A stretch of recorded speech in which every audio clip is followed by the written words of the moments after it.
Sir ഒരു selfie. ഞാൻ selfie എടുക്കുന്നത് തിരിഞ്ഞിരിക്കുന്നു.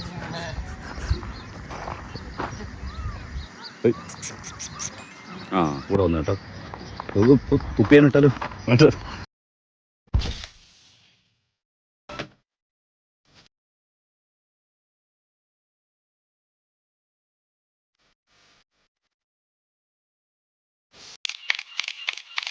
ഗൈസ്, നമ്മുടെ ദുബായ് വ്ളോഗിലെ 3ാമത്തെ ദിവസമാണ് ഇന്ന്. അപ്പോൾ ഇന്ന് നമ്മൾ വന്നിട്ടുള്ളത് ഒരു ചെറിയ സൂവിലാണ്. ഇവിടെ ഉമുൽ കോയിൻ എന്ന് പറഞ്ഞൊരു സ്ഥലത്തുള്ള ഒരു സൂ ആണ് കേട്ടോ ഇത്. ഇവിടെ ഒരുപാട് മൃഗങ്ങളും കാര്യങ്ങളും ഒന്നുമില്ല, പക്ഷേ ഉള്ളത് വളരെ മനോഹരമാണ് എന്ന് കേട്ടിട്ടാണ് നമ്മൾ ഇവിടെ വന്നത്. ഇന്ന് നമ്മുടെ കൂടെ അച്ചായനല്ല, പകരം കോമ്രേഡാണുള്ളത്. അപ്പോൾ നമ്മൾ ആദ്യം തന്നെ ടിക്കറ്റ് എടുത്ത് അകത്ത് കയറി, എന്നിട്ട് റൈറ്റ് സൈഡിലേക്ക് തിരിയുമ്പം ഫസ്റ്റ് കാണുന്ന ജിറാഫിനെയാണ് ഗൈസ്. ഞാൻ എൻ്റെ ലൈഫിൽ ആദ്യമായിട്ടാണ് കേട്ടോ ഒരു ജിറാഫിനെ ഇത്ര അടുത്ത് കാണുന്നത്. സംഭവം ജിറാഫുമായിട്ടൊരു ഫോട്ടോയ്ക്കൊക്കെ പോസ്റ്റ് ചെയ്യാന്ന് കരുതി നിന്നതാണ് ഗൈസ്. പക്ഷെ എനിക്ക് എന്തോ ഒരു വശപ്പിച്ചൊക്കെ ഫീലിംഗ്. ഇതെങ്ങാനും താഴത്തേക്ക് തലയെത്തി വന്നാലോ എന്നൊരു പേടി. അതുകൊണ്ടാണ് ഞാൻ ഇത്തിരി ഡിസ്റ്റൻസ് കീപ്പ് ചെയ്യുന്നത്. ഗൈസ്, നമ്മുടെ നാട്ടിൽ കാണുന്ന സൂ പോലല്ല കേട്ടോ ഇവിടെ. നമ്മുടെ നാട്ടിൽ ഒരു മൃഗത്തിനെ കൊണ്ടിട്ടിട്ട് 1 കിലോമീറ്റർ ദൂരത്ത് നിന്നിട്ടാണ് നമ്മൾ അതിനെ കാണുന്നത്. അതുപോലെയല്ല ഇവിടെ അത്ര ക്ലോസ്ഡ് ആയിട്ടൊന്നും അല്ല അവർ മൃഗങ്ങളെ വെച്ചേക്കുന്നത്. അതുപോലെ നമുക്ക് ഇവിടുത്തെ മൃഗങ്ങളുമായിട്ട് ഇൻട്രാക്ട് ചെയ്യാനും അതിനെ ഫീഡ് ചെയ്യാനും പെറ്റ് ചെയ്യാനും ഒക്കെയുള്ള എല്ലാ ഓപ്ഷൻസും ഒക്കെ നമുക്കുണ്ട് കേട്ടോ. ഇതാണ് ഞാൻ പറഞ്ഞത്. അവിടെ നിൽക്കുന്ന ആൾക്കാരുടെ കയ്യിൽ കണ്ട് എന്തോ ഒരു ഇലയിരിക്കുന്നത്. നമ്മൾ ടിക്കറ്റ് എടുക്കുന്ന സമയത്ത് നമുക്ക് ഫീഡ് ചെയ്യാനുള്ള ഓപ്ഷൻ വേണം എന്ന് പറഞ്ഞു കഴിഞ്ഞാൽ അവർ ഈ ഒരു സാധനം നമുക്ക് തരും. അതിന് പ്രത്യേകം റേറ്റ് ആവും. അതിന് നമ്മൾ പേ ചെയ്ത് കഴിഞ്ഞാൽ നമുക്ക് അകത്തോട്ട് വരുമ്പോൾ ഈ മൃഗങ്ങളെയൊക്കെ ഇതുപോലെ ഫീഡ് ചെയ്യാൻ പറ്റും. പിന്നെ ഈ സൂവിൽ കണ്ട ഏറ്റവും ബ്യൂട്ടിഫുൾ ആയിട്ടുള്ളൊരു സ്ഥലമാണ് കേട്ടോ ഇത്. ഇതൊരു കേവ് പോലത്തെ ഒരു സംഭവമാണ്. ഇത് അവർ പണിത് വെച്ചേക്കുന്നതാണ്. അതിനകത്തേക്ക് കയറുമ്പോഴത്തേക്ക് മുകളിൽ നിന്ന് വെള്ളം വീഴുന്നുണ്ട്. ആ വെള്ളത്തിൽ അവർ മറ്റേ ഗോൾഡ് ഫിഷ് പോലത്തെ സാധനങ്ങളെയൊക്കെ വളർത്തുന്നുണ്ട്.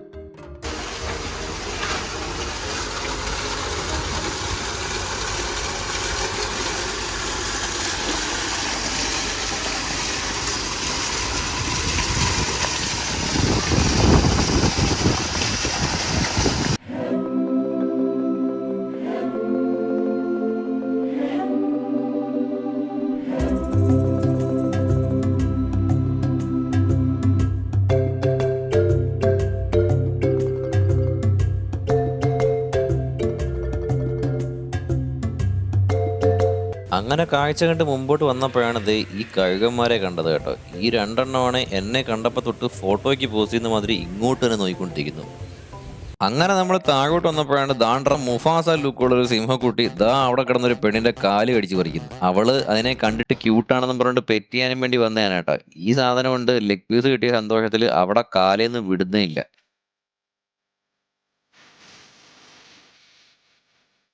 അങ്ങനെ ഒരു തരത്തിൽ ആ ലെഗ് പീസ് അവൻ്റെ അടുത്ത് രക്ഷപ്പെട്ട് കഴിഞ്ഞപ്പോൾ ഉണ്ട് യവൻ അടുത്ത ലെഗ് പീസ് അന്വേഷിക്കുക കേട്ടോ.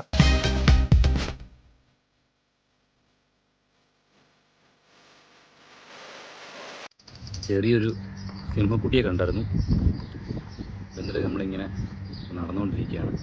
ഇനിയിപ്പോൾ ഉള്ളത് കുതിരയൊക്കെ ഉള്ളൊരു സ്ഥലമാണ് കേട്ടോ. അപ്പോൾ ഇറങ്ങി പോകുന്നതിൻ്റെ താഴത്തായിട്ട് 2 വരിയായിട്ട് തന്നിങ്ങനെ 2 സൈഡിലായിട്ട് കുതിരയും ഒക്കെ ഇങ്ങനെ ഇട്ടേക്കാണ്. കുതിരയുടെ നോക്കിയെടുത്തിട്ടുകാരനാണെന്ന് തോന്നുന്നു കേട്ടോ കൂട്ടിയിരിക്കുന്നത്.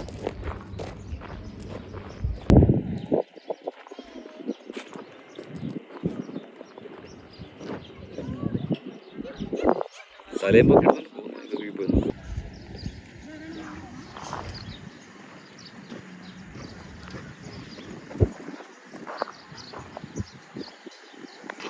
ഒട്ടകത്തിൻ്റെ കൂടെ ഒരു സെൽഫി എടുക്കാൻ സമ്മതിക്കോ ചോദിക്കട്ടെ.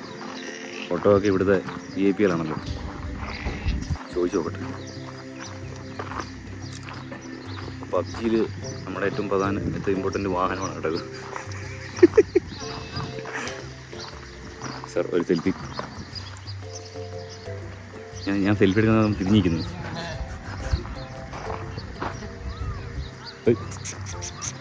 ആ കൂടെ വന്നു കേട്ടോ. തുപ്പിയാനിട്ടാലോ കേട്ടോ. കഴുതപ്പുലി. അതിൻ്റെ പേരൊന്ന് ആലോചിച്ചോക്കെ. ഹൈന എന്ന് പേരുള്ള സാധനത്തിനെ നമ്മൾ വന്നിട്ട് കഴുതപ്പുലി എന്ന് വിളിക്കുന്നത്. എല്ലാ അമ്മമാരും ഉച്ചയ്ക്ക് ഉറക്കുക. ഇത് കുഞ്ചിരോമുള്ള സിംഹം, ആൺ സിംഹം. അപ്പുറം കിടക്കുന്ന പെൺ സിംഹം എന്ന് തോന്നുന്നു. ഈ ഒരു സംഭവം കണ്ടപ്പം എനിക്ക് മനസ്സിലാവാത്തൊരു കാര്യമുണ്ട് ഗൈസ്. ഈ മൃഗങ്ങളെ ഇട്ടേക്കുന്ന ആ ഒരു ഫെൻസ് കണ്ടോ? അതിന് വലിയ ഹൈറ്റ് ഒന്നുമില്ല. ഇതുങ്ങൾക്ക് ഇത് ഈസി ആയിട്ട് ചാടി കിടക്കാൻ ഒക്കത്തില്ലേ? അതോ ഇത് ചാടത്തില്ലേ? എന്താണ് സംഭവം എന്ന് എനിക്ക് പിടികിട്ടിയില്ല കേട്ടോ.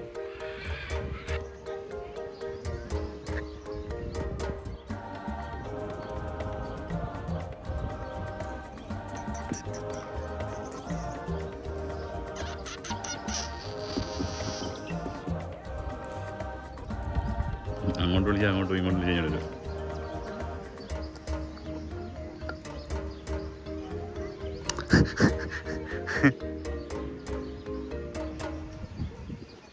എന്തിനാ കൊടുക്കും പറഞ്ഞു വരുന്നത്. അവിടുന്ന് കുറച്ച് മുന്നോട്ട് വന്നപ്പോൾ ദാ ഇവിടെ പല നിറത്തിലുള്ള കുറേ തത്തകളെ കണ്ട് ഗൈസ്. നമുക്ക് ഇതുമായിട്ട് ഇന്ററാക്ട് ചെയ്യാൻ പറ്റും. ഇതിനെ നമ്മുടെ കയ്യിലോ തോളത്തോ ഒക്കെ എടുത്ത് വെച്ച് നമുക്ക് ഫോട്ടോസോ കാര്യങ്ങളൊക്കെ എടുക്കാൻ പറ്റും കേട്ടോ.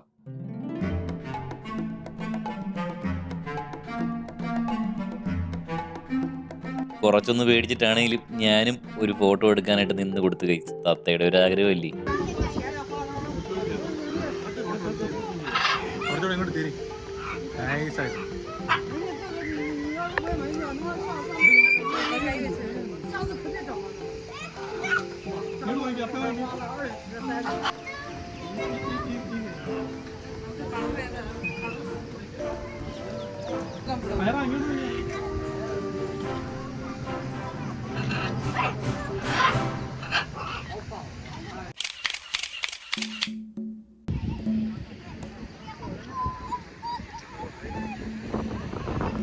അങ്ങനെ നമ്മൾ തത്തയുടെ ഫോട്ടോ ഒക്കെ എടുത്ത് മുന്നോട്ട് വന്നപ്പോൾ അവിടെ ഒരു ആൾക്കൂട്ടം. എന്താ സംഭവം നമുക്ക് പോയി നോക്കാം. സംഭവം ഒരു ഒറാങ്കൂട്ടനാണ് ഗൈസ്. ഇതിനെ ഞാൻ ഇതിനു മുമ്പ് ഏതൊക്കെയോ വീഡിയോസിലൊക്കെ കണ്ടിട്ടുണ്ട്, ആൾക്കാരുടെ കൂടെ ഇരുന്ന് ഫോട്ടോസൊക്കെ എടുക്കുന്നതൊക്കെ. കുറച്ച് കഴിഞ്ഞപ്പോൾ തോണ്ടറാ അവൻ തനി സ്വഭാവം പുറത്ത് കാണിക്കാൻ തുടങ്ങി. അതുവരെ മലന്ന് കിടന്ന കൊരങ്ങന ആ പെങ്കൊച്ചിനെ കണ്ടപ്പോൾ അവന് ഫോട്ടോ എടുക്കണം, ഇരിക്കണം, സംസാരിക്കണം. കൊരങ്ങന ഒരു രക്ഷയില്ലായിരുന്നു ഗൈസ്.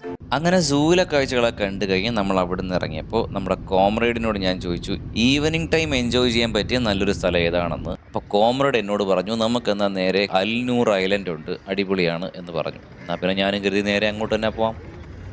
അടുത്ത ലൊക്കേഷൻ്റെ പേര് അൽ നൂർ ഐലൻഡ് എന്നാണ്. ഇവിടെ എന്ത് സംഭവം അറിയത്തില്ല, നമുക്ക് പോയി നോക്കാം എന്താണ്. വാ.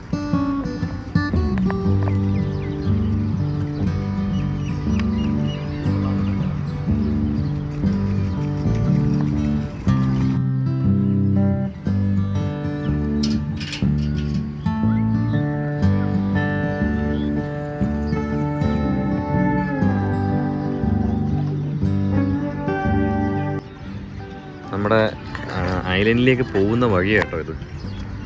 ഏടാ മോനെ, കിടിലൻ സ്ഥലം.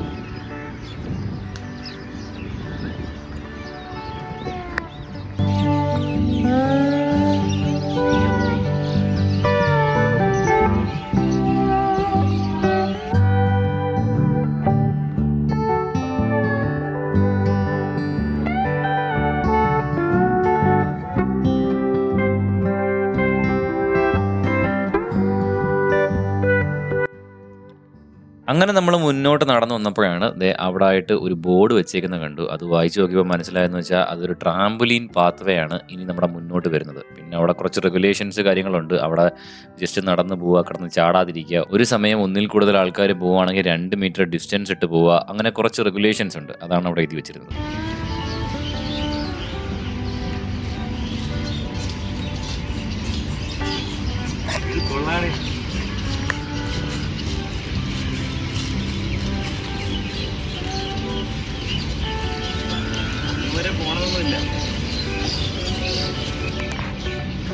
അപ്പോൾ ഇതാണ് ട്രാംപൊലീൻ പാത്വേ. ഇവിടുത്തെ ഒരു മെയിൻ റൂൾ അവർ പറഞ്ഞേക്കുന്നത് ഷൂസ് ഊരിയിട്ടിട്ട് കയറണം. പക്ഷേ അതുപോലെ ഒരാൾ ഒന്നിച്ച് 2 പേര് കയറുവാണെങ്കിൽ ആൾക്കാർ തമ്മിൽ 2 മീറ്റർ ഡിസ്റ്റൻസ് ഉണ്ടായിരിക്കണം എന്നാണ്. സംഭവം കൊള്ളാം കേട്ടോ.